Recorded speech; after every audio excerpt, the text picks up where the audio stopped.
Bonjour à tous, eh ben voilà, je suis encore toujours là. On va lire un article, nous étions, je pense, plus ou moins 75 encore la dernière fois.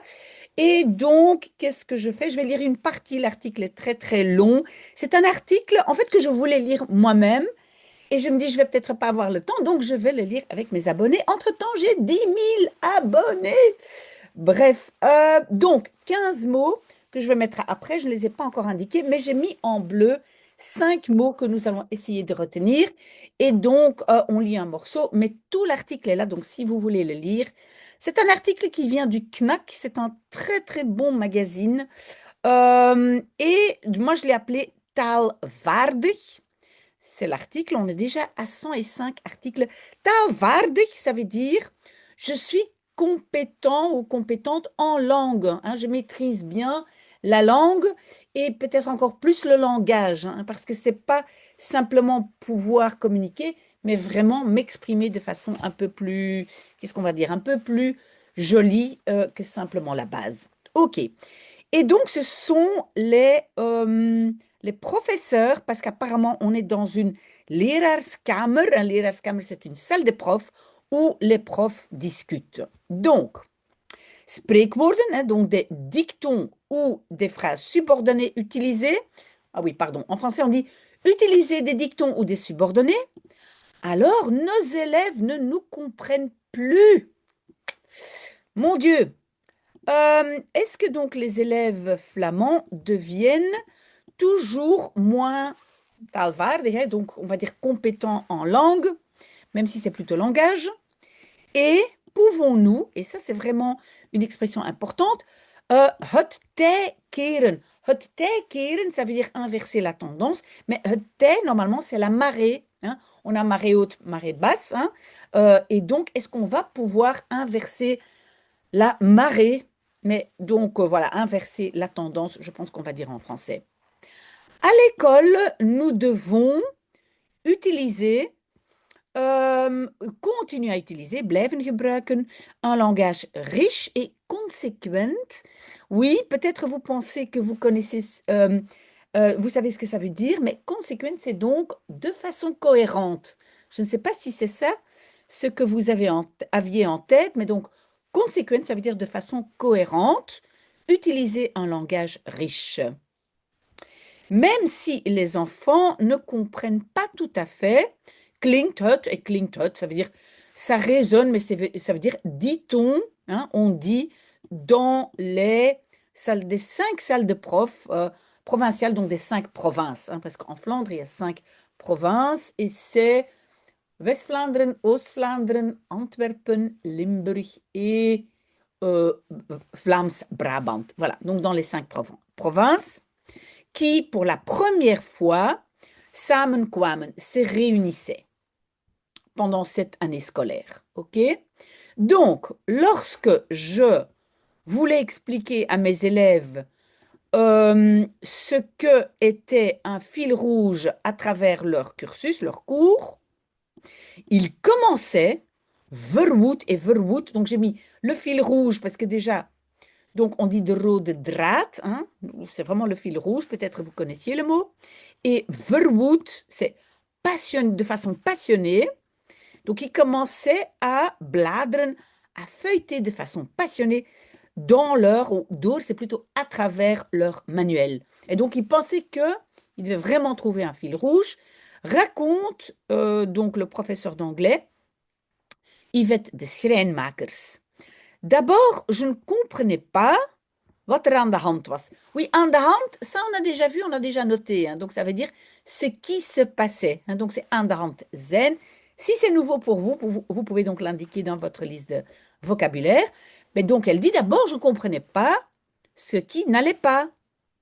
Mais déjà, snel, rapidement, cela devenait clair. Donc oui, je comprenais clairement qu'il cherchait un fil rouge, letterlijk, littéralement, hein.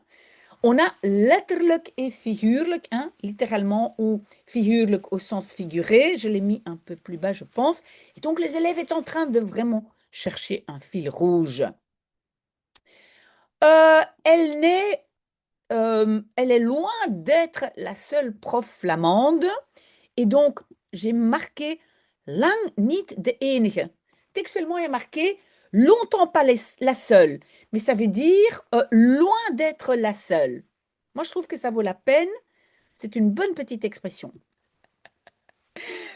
Ok, donc, elle est loin d'être la seule prof flamande qui s'étonne, verbaast régulièrement du manque de taalgevoel. Taalgevoel, c'est le sens du langage de beaucoup d'élèves. Cela font zo goed als. Zo goed als, ça veut dire presque tout. Hein? Zo goed als. Presque tous les 50 membres de la salle des profs qui, la semaine passée, se réunissaient. Donc, tous ces profs s'étonnent que les élèves ne comprennent plus des expressions ou des phrases complexes avec subordonnées. Alors, donc, tout le monde s'étonne.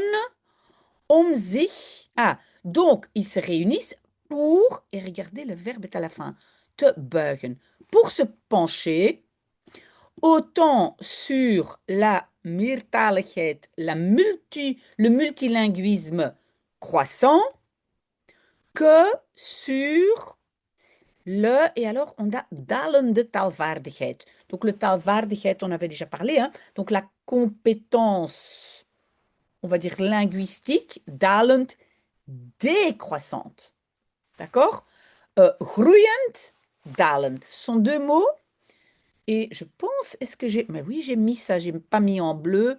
Attendez, je dois mettre ça en bleu. Donnez-moi 5 secondes. Groeiende meertaligheid. Donc, je dois mettre en bleu parce que j'ai mis dans la liste et j'ai mis aussi dalende taalvaardigheid. Dalend, hein, décroissant, croissant, décroissant de leurs élèves. La grande erreur ou misvatting peut-être, qu'est-ce qu'on pourrait dire? Une idée fausse. Hein? Une misvatting, c'est une idée fausse ou qu'est-ce qu'on peut dire? Une méprise. Et que les problèmes de langage, waarmee, vous voyez le waarmee? Waarmee, donc avec lesquels nous aujourd'hui sont confrontés, que donc la fausse idée, c'est que ces problèmes samenhangen met sont liés à le nombre croissant, on a encore une fois tout, le nombre croissant d'élèves anderstalig, donc qui parlent une autre langue. Ça, c'est pas correct, on dit. C'est pas parce que les élèves parlent une autre langue, dit la prof de PAV. Je pense que PAV, c'est un cours où tout est ensemble, je pense, géo, histoire, etc. Mais je ne sais plus quelle est l'abréviation. Donc, c'est Sophia Ben Moussa. Donc, c'est cette prof qui dit ce n'est pas correct, ce n'est pas parce qu'il parle une autre langue. En réalité, aussi beaucoup d'élèves qui, à la maison, parlent néerlandais, worden, hein, deviennent toujours taalarmer, hein, plus pauvres en langage. Vous voyez le mot taalarmer. OK. Alors, pas seulement certains enfants et jeunes ont un vocabulaire opvallend beperkt, incroyablement limité, hein, opvallend, remarquablement limité, pardon, et slagen amper in. Erin slagen, ça veut dire réussir à et amper, c'est à peine, donc réussissent à peine à former une phrase correcte. Souvent, il s'avère, ze blijken ook, il s'avère que, donc, begrijpen, ils ne comprennent pas non plus, gelaagde of figuurlijke taal. Un langage figurlijk au sens figuré, ou gelaagd, ça veut dire en couche, ça veut dire en niveau. Hein? Donc, peut-être un peu de l'humour, ou voilà, donc en niveau. Oui, je ne sais pas, je ne trouve pas le mot idéal pour traduire gelaagd.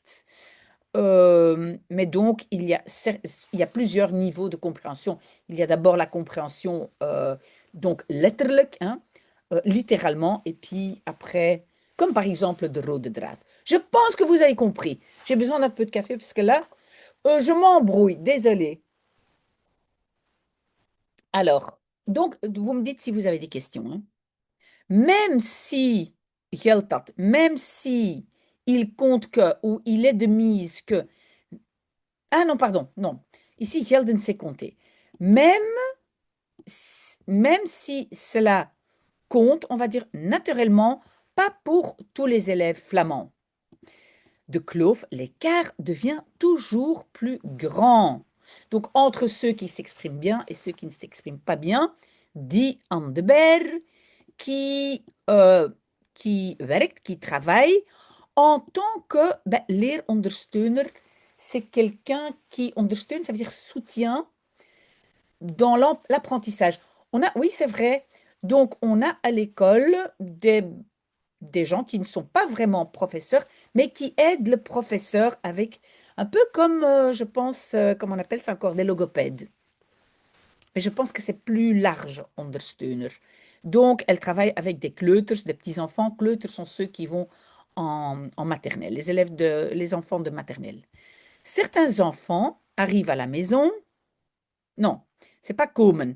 Le verbe, c'est in contact komen, hein, sont en contact à la maison, tout le temps avec des livres, de la culture et un langage riche. Waardoor, par lesquels, hein, à cause desquels ou grâce auxquels, ils deviennent toujours plus taalvaardiger, toujours plus compétents en langue. Il doit y avoir un autre mot en français. D'autres grandissent dans une famille où daarvoor, vous voyez le daarvoor, où pour cela, il n'y a totalement pas d'attention. Donc des parents voilà, qui lisent pas de livres, il n'y a pas de contact avec la culture. Donc ces enfants commencent avec un achterstand, un retard, qui, gaandeweg, oui, c'est pas très important, mais donc ça veut dire qui progressivement devient alleen maar groter, seulement plus grand. Donc le retard est de plus en plus grand. Geen tijd, pas le temps. Donc je pense que ça c'est la première raison, pas le temps. Donc la pauvreté linguistique groeiend, croissante, chez les élèves, chez les enfants flamands, devient, ah non, non, pas devient, wordt toegeschreven, c'est une construction passive, est attribuée souvent au fait qu'ils lisent moins que les générations d'avant. Mais selon les membres de la salle des profs, ce n'est une partie du problème. Beaucoup d'enfants, donc d'enfants de maternelle, ont depuis le début un retard, doordat c'est à cause du fait que, et on a encore une construction passive, ils sont exposés, hein, blootgesteld, bloot ça veut dire nu, hein, ils sont mis à nu, ils sont exposés à peine à la langue, dit Mieke Dirks. Elle est, oui, zorgcoördinator et aussi, je ne sais pas très bien ce qui est la différence entre ondersteuner et zorgcoördinator. Zorg, ça veut dire soin. Et donc, c'est quelqu'un qui fait la coordination de tous les soins, que ce soit physique ou logopède, je pense que ça, c'est la personne, donc dans l'enseignement maternel, kleuteronderwijs maternel. À la maison, ils ne reçoivent pas de input, hein, pas d'entrée, on va dire, une entrée verbale, hein, talig. Hein. Donc, il n'y a pas de langue ou langage à la maison, car leurs parents ne parlent quasiment pas avec eux. Donc, il n'y a pas d'interaction verbale, on va le dire comme ça. Certains enfants de 5 ans, hein, 5-jarigen, c'est un substantif en néerlandais, hein, donc certains enfants de 5 ans, encore une construction passive, worden binnengereden, sont entrés en roulant, hein, dans un buggy à l'école au matin. Donc, on les emmène à l'école hein, dans leur buggy, terwijl ze, donc tandis qu'ils staren, ils regardent de façon fixe, un écran de téléphone ou une tablette. Oui, ça c'est vrai ça. Ça n'existait pas encore quand moi j'avais des enfants. En tout cas, je ne le faisais pas, mais je pense que personne ne le faisait. Donc, il y a plus de 20 ans, hein, parce que mes enfants ont plus de 20 ans. Mais on ne donnait pas comme ça un téléphone ou une tablette, même si les téléphones existaient, hein, mais on ne le faisait pas, je pense. Onderweg wordt er helemaal niet met hen gesproken. Donc, en chemin, hein, donc durant le chemin vers l'école, wordt gesproken. Hein, encore une construction passive, on ne parle pas. Oui, en français souvent traduit par on ne parle pas du tout avec eux. Donc, on ne parle pas aux enfants. Terwijl dat net zo belangrijk is om kinderen taalvaardig te maken. Alors que cela est justement, net, ça veut dire justement si important pour maken, pour rendre les enfants taalvaardig, compétents en langue, on va dire peut-être, on va utiliser le mot peut-être verbal. Verbal. Alors je dois dire que moi, pour moi, il n'y avait pas de danger. J'adore tellement parler que même si les enfants avaient 10 000 tablettes, j'aurais parlé. Je suis désolée. Un grand défaut. Je dois absolument, moi, apprendre à me taire. Je n'ai pas eu ce problème. Ok, mais je comprends. Donc, il y a des gens qui ne parlent pas avec leurs enfants. Aussi, après le temps à l'école, euh, il y a dans certaines familles, donc gezin, c'est la petite famille nucléaire, hein, maar seulement très peu d'interactions. Beaucoup de parents ont het druk hebben. Je pense que ça aussi vous connaissez déjà. Donc, ont trop de, sont trop occupés. Ça, c'est het druk hebben. Sont trop occupés, pardon, pour voorlezen, hein, lire à haute voix à leurs enfants ou bespreken, discuter des événements de la journée avec eux. Oui, mais c'est vrai, quand moi j'allais chercher mes enfants à l'école, ah, qu'est-ce que vous avez fait? Oh, c'est chouette, qu'est-ce que l'institutrice ou la puéricultrice a dit? C'est vrai, c'est vrai, c'est vrai. Certainement, dans la première année primaire, het eerste leerjaar, c'est très important que les enfants lisent dagelijks, tous les jours. Mais si je demande à mes élèves qui wie heeft gelezen? Qui a lu le soir avant, de avond ervoor, le soir avant, ensemble avec papa et maman? Et le verbe c'est opsteken. Vous voyez la particule là, opsteken. Et c'est de vinger opsteken, ça veut dire lever le doigt, lève le doigt, peut-être un tiers de la classe. Dit Ine van de Bosch, et elle est donc prof de classe, ça veut dire elle donne vraiment cours en première année. Institutrice de première, c'est ça que j'aurais dû dire. Wat ze dan wel hebben gedaan, qu'est-ce qu'ils ont fait, qu'est-ce qu'ils ont bien fait alors? Donc ils n'ont pas parlé, mais qu'est-ce qu'ils ont fait alors? Gamen, hein, faire du gaming, des jeux sur ordi, etc. Ou regarder la télévision. Et à côté, daarnaast, à côté de cela, ils ont aussi encore beaucoup de hobbies qui, et on a in beslag nemen. Ça, c'est un verbe, je pense, très joli. In beslag nemen, ça veut dire occuper, hein, prendre de la place. Vous pouvez le noter si vous voulez, hein, qui prennent beaucoup de temps. Hein. In beslag nemen, qui occupe beaucoup de temps. Le beaucoup de temps est là. OK? Donc, het schermgebruik, l'utilisation d'écran, toeneemt, vous le savez, hein, croissante, chez les gens, maakt het, ne le rend naturellement pas mieux. Daarbij komt nog, en plus de ça vient encore, qu'il, ah oui, doorgaans, en général, regarde in hun eentje, seul les vidéos. Ils regardent seuls in hun eentje. Le temps que la plupart des enfants zaten, étaient assis avec leurs parents devant la télévision, regardaient le même programme et praten, parlaient daarover. Daarover, c'est de cela. Met elkaar, hein, ensemble, les uns avec les autres, se trouve entre-temps bien derrière nous. C'est vrai ça. Oui, parce que maintenant tout est sur demande, chacun a son écran, mais c'est vrai. Moi, oui, je regardais, moi avec mes parents, mais aussi avec mes enfants. On disait, ah, mais qu'est-ce qu'on va regarder? On regardait un programme ensemble et on discutait. Parfois, oui, on mettait des bêtes programmes qu'on n'aimait pas vraiment, mais on adorait rigoler avec ça.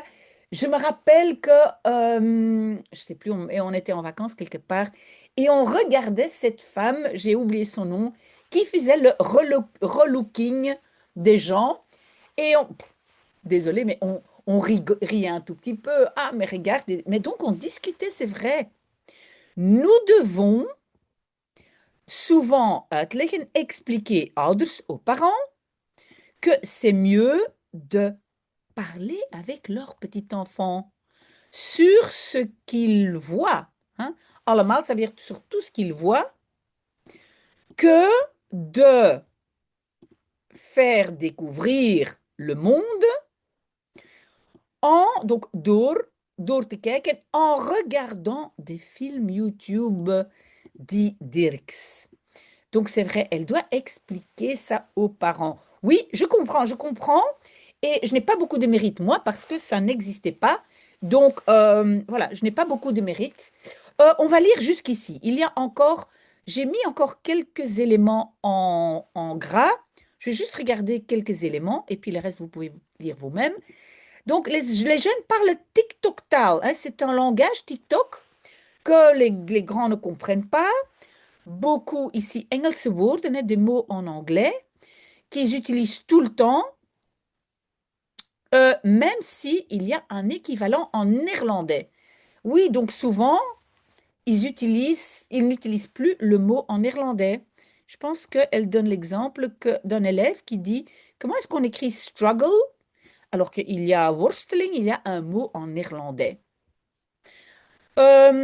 Oui, donc ce qu'on dit aussi, beaucoup de jeunes parlent de différentes langues door elkaar, mélangées. On mélange français, néerlandais, anglais, enfin, on mélange des langues. Et on constate qu'ils utilisent toujours moins de mots différents. Donc, pas des synonymes. Hein. Un verbe, c'est bon.